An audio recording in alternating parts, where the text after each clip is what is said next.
Meron pang bawang, kamatis, sibuyas, luya, bitching, at black beans.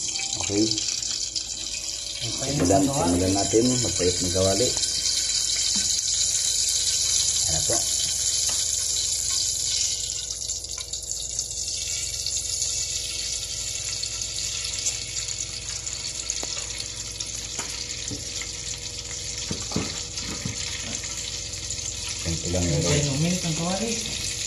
Hintay lang po may uminit ang kawali.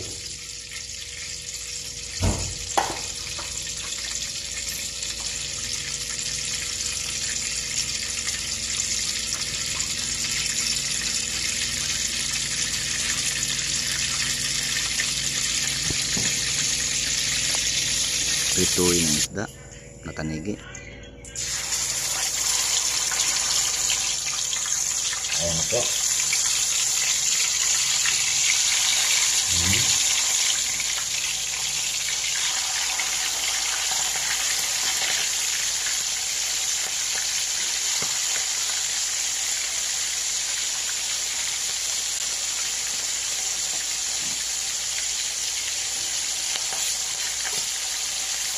Pag naginawa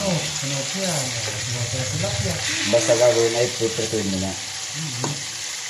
Maganda yun.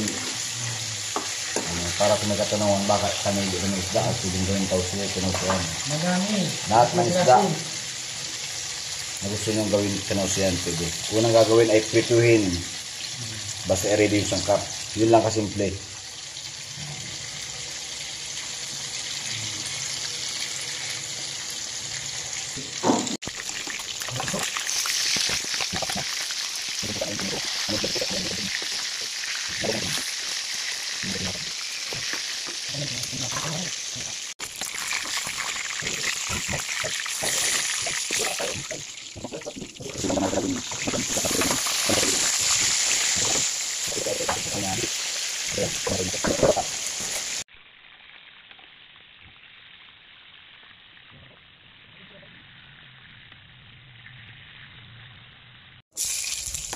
Yung gawin ay kumulan.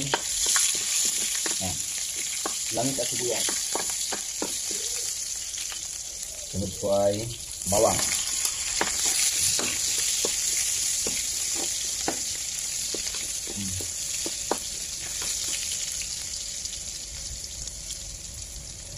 At sunod po ang luya.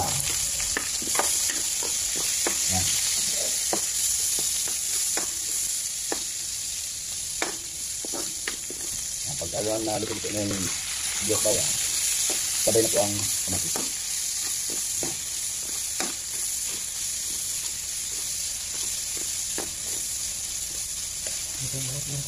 Hintayin maluto ang kamatis. Parang sa pagkakapalit matututo ang luto sa'yo. Pag pwede marunong luto, iwan po nga sa ako sa Pilipinas, hindi ko marunong luto kasi hindi ka luto pa. Dapat po marunong luto ang lalaki.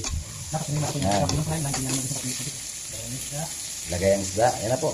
Ganyan lang kasimple pala. Ay, di ko pala. Yan.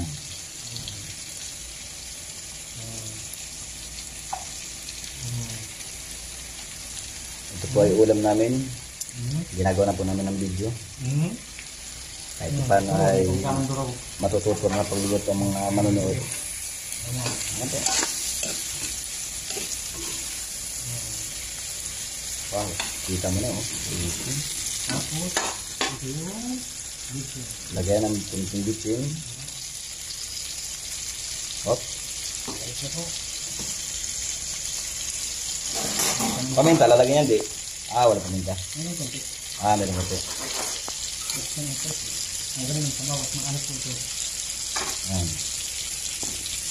Tanggalin po ang sabaw, maalat ito. Maalat. Tatanggalin po yung sabaw ng tausi para maalat kasi maalat. Maalat po kasi masyado. Alisin yung sabaw at siya na po yung lalagay. Yun.